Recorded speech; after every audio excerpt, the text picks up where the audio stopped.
El gobierno mexicano pierde más de 550 millones de pesos.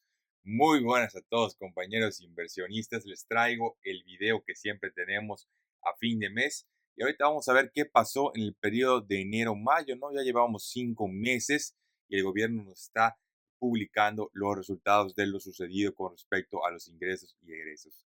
Ahorita vamos a platicar más adelante acerca de los conceptos, qué es lo que está subiendo, qué está bien, qué está mal y qué nos espera en los próximos meses. Comencemos. Bueno, primero vamos con el tema de los ingresos como siempre, ¿no? Y los ingresos es un tema que creo que lo he dicho básicamente en todos los videos. Es lo único que le puedo dar que ha hecho bien el gobierno en actual, ¿no? Específicamente por dos factores. Uno que es el crecimiento de la economía, que ha habido un crecimiento no muy fuerte, pero respetable.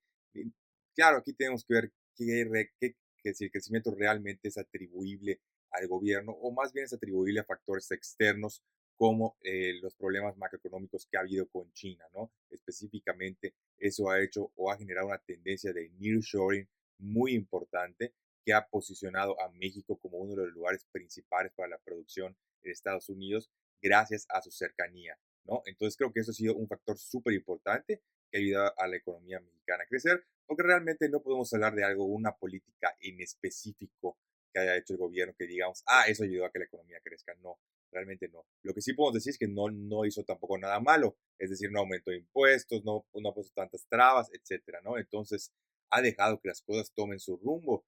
Si es bueno o no esto, pues ya usted lo definirá, ¿no? Aquí lo importante es que los ingresos totales en lo que van estos 5 meses han crecido un 10.2%, lo cual es bastante bueno. ¿De dónde han crecido? Bueno, los ingresos totales se dividen principalmente en los petroleros y en los no petroleros. En los petroleros, como su nombre lo dice, tenemos los ingresos relacionados al petróleo, han subido un 17.9%, que es algo bastante importante. Creo que esto igual se ha debido un poco a la tensión que ha habido en geopolítica, que siguen los problemas de Rusia y Ucrania, ahorita los problemas también en el Medio Oriente. Todo eso ha generado que el precio del petróleo se mantenga importantemente alto y pues esto obviamente le conviene a México, ¿no? Entonces esto ha ayudado mucho a la economía mexicana. Además de esto, los ingresos no petroleros aumentaron un 9%. Puede decir, oye Arturo, pues está bien, está mal, la verdad está bastante bien, ¿no? Que los ingresos no petroleros, que básicamente son los tributarios, aumenten un 9% sin aumentar impuestos, porque no han aumentado impuestos, es algo muy este, importante. Ahora, ¿de dónde viene este aumento? Bueno, gran parte de este aumento viene de la inflación que hemos tenido, un 5%, y el otro 4% lo vemos del crecimiento que ha tenido en la economía mexicana. Junto a esto, también tenemos la parte de que el gobierno, si algo que ha hecho bien, pues también hay que decir las cosas que hace bien, ha fiscalizado a muchos contribuyentes, ¿no? Es decir, a mucha economía informal que existía, la ha fiscalizado. Entonces, obviamente, esto ha generado que el gobierno pueda aumentar sus ingresos sin necesariamente aumentar impuestos. Ahora, en videos anteriores ya vimos que esto, la única desventaja es que es como que un one time, ¿no? O sea, lo haces una vez y ya no puedes seguir haciéndolo porque una vez que ya utilizaste, por así decirlo, esta bala ya la gastaste, ¿no? Entonces, digo mal entre comillas, en el sentido que no es algo recurrente, pero pues tampoco así que digas el fin del mundo, ¿no? Vamos a ver que en 2025 lo más lógico, si no aumentan impuestos, es que estos ingresos ya se estabilicen junto con el crecimiento económico y la inflación y ya no haya este factor de crecimiento por fiscalización, ¿no? Pero bueno, eso no es importante, vamos viendo mes a mes y vamos viendo cómo están las cosas. Ahora, los ingresos totales, como dijimos, en total aumentaron un 10 puntos por ciento, bastante bueno. ¿Cuál es el problema? Como siempre, los gastos, ¿no? De nada te sirve que aumente un 10% los ingresos totales cuando luego aumentas tus gastos un 22.7%, señores, es una brutalidad. De verdad, si fuera una empresa esto hubiera quebrado, o sea, ridículo la cantidad que aumentó. Hay que decir que era un poco esperable, si le habíamos comentado en videos anteriores que al ser año de elecciones iban a tirar dinero como idiotas y pues eso es lo que sucedió. Ahora lo único que esperemos es que dejen de tirar el dinero, ya que ya aseguraron un sexenio más en el poder, ya con eso en teoría deberían de dejar de tirar dinero, al menos por ahora, ¿no? Y calmarse. ¿Por qué? Porque es importante esto, porque si siguen aumentando los gastos, obviamente el déficit aumenta. Pero bueno, los gastos, ¿cómo aumentaron? Los programables, que básicamente los programables son los gastos corrientes y de inversión, aumentaron un 26.9%. Con los gastos corrientes son los gastos de correr el gobierno, es decir, la gente que trabaja en el gobierno, algunas aportaciones, sí, subsidios, todo eso, ¿no?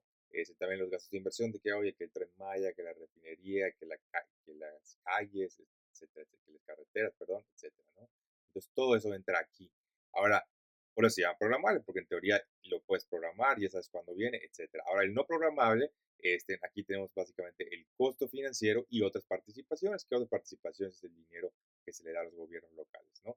El costo financiero ha aumentado ya no tanto, eso también es una buena noticia, ¿no? Aumentó solo un 4.8%. Si recuerdan, el año pasado estaba aumentando casi doble dígito, un 20-30%, una brutalidad, pero ahorita ya dejó de aumentar y esto ha sido en gran medida porque ya dejaron de aumentar las tasas de interés, ¿no? Entonces, a pesar de que sigue aumentando la deuda, que ahora lo vamos a ver, las tasas de interés ya no están aumentando, de hecho empezaron a disminuir y esto ha permitido al gobierno tener un financiamiento más barato del que tenía el año pasado, ¿no? Entonces, esto reduce el costo financiero. Ahora, a pesar de esto, pues el gasto no programable subió un 12.5% por las aportaciones que se han dado, etcétera, ¿no?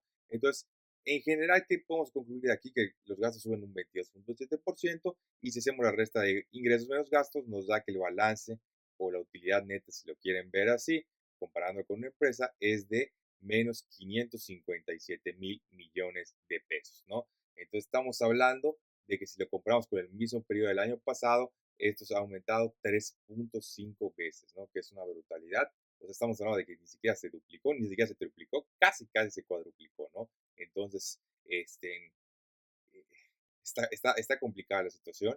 Digo, era un poco de esperarse porque era año de elecciones, ¿no? Y la ventaja es que los ingresos siguen subiendo, ¿no? Entonces también vamos a tratarnos de enfocarnos en lo positivo. Los ingresos siguen subiendo y si el gobierno actual, o más bien el nuevo gobierno, es inteligente y hace un buen presupuesto, pues puede recortar de manera importante el balance en el próximo año, ¿no?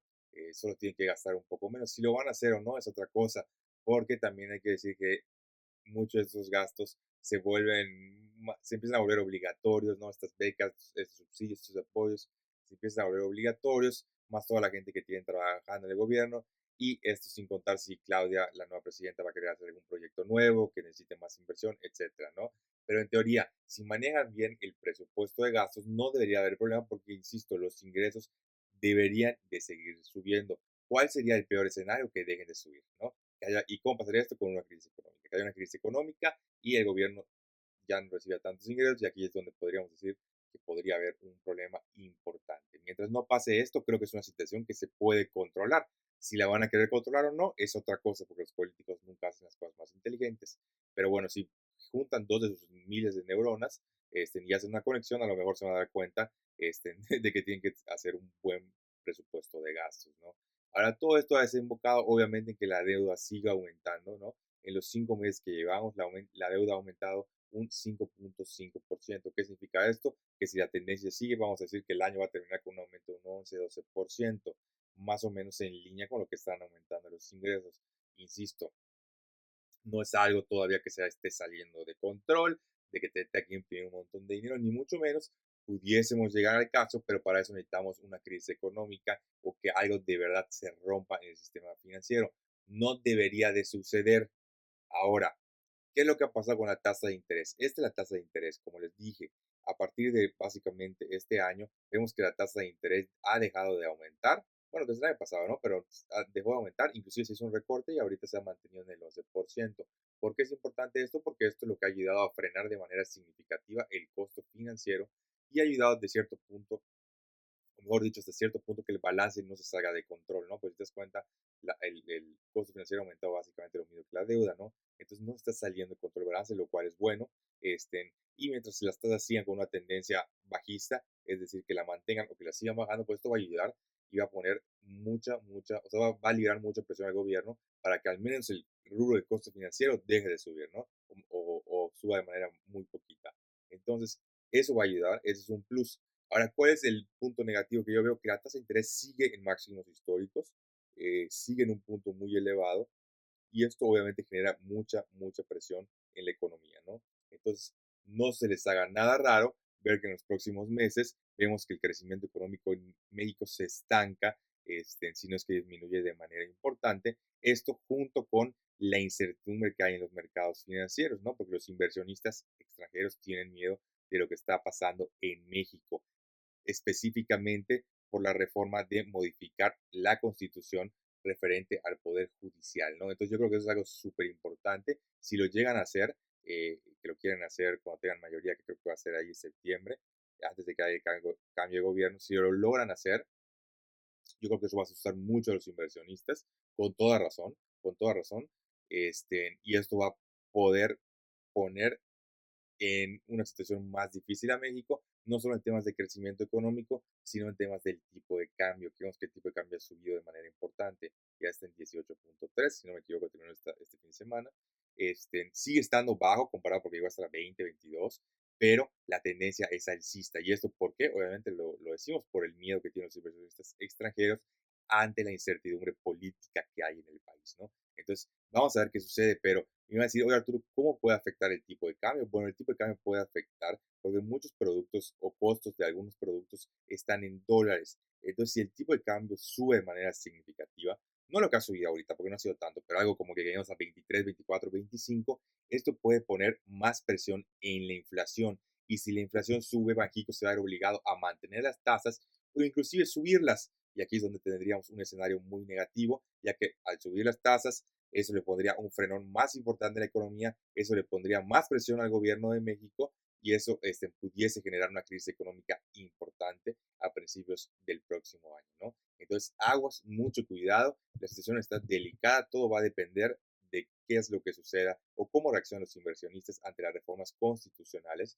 y sobre todo qué nos depara en la economía global en el próximo año. Pero bueno, vamos a seguir dando el seguimiento. Como ven, la pérdida sigue subiendo y va a seguir subiendo.